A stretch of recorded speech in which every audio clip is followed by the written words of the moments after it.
હે પિતાજી, કકાનો એક પણ એક અક્ષર એવો નથી જ્યાં મારો ભગવાન ન હોય. એમ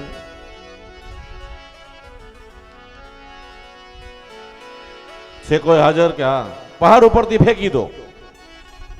પ્રહલાદને પહાડ ઉપરથી ફેંકવામાં આવ્યા. ધરતી માતે ફૂલની પથારી કરી રાખી, કાંઈ ન થયું. જાઓ આને ઝેરી સર્પના ડંખ દેવરાવો. સર્પ કરડે પણ સર્પનું ઝેર પ્રહલાદને ચડે એ પેલા પ્રહલાદનું અમૃત એ સર્પમાં વયું જાય. સર્પ બધા ડાયા થઈ જાય. હાથીના પગ નીચે કચરાવો. હાથી પાસે આવે અને પ્રહલાદને સૂંઢમાં લઈ રમાડવા લાગે, માથા ઉપર બેસાડે. હે પ્રહલાદ, આજ તારા અમારા મસ્તક ઉપર આવવાથી અમારા મદ હળવા થઈ ગયા. મહારાજ હાથી કચરતા નથી, આને સર્પ ના ઝેર ચડતા નથી.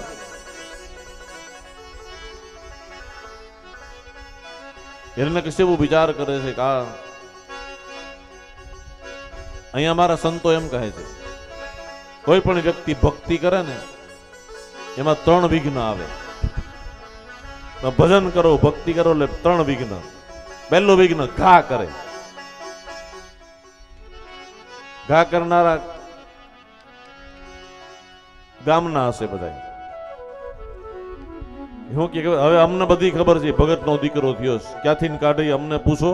લ્યો, ઘા કરે સીધો. સમાજનું કામ ઘા કરવાનું, ભક્તિ માર્ગનું પહેલું વિઘ્ન. બીજું વિઘ્ન હાથીના પગ નીચે કચરવા, એટલે પછી કચરે છે. સમાજ, હગા વાલા ને પડોશીઓ બધા કચરશે. હા ભાઈ, અમને બધી ખબર છે, અમને પૂછો ને, એને માયલા ગુણ મહાદેવ જાણે. લ્યો, કચરશે. આ બીજું વિઘ્ન. ત્રીજું, ઝેરી સર્પના ડંખ દેવડાવ્યો પ્રહલાદને. કવેણા. ડંખ એટલે કવેણા. ન બોલવાના શબ્દો બોલશે, અને બોલનાર બીજા કોઈ નહીં હોય, પોતાનું જ કુટુંબ હોય છે, પોતાનો જ પરિવાર. ઘરમાંથી ને બધા કે હા અમને ખબર છે ભગતનો દીકરો થયો છે. લ્યો, સાંભળવું પડે.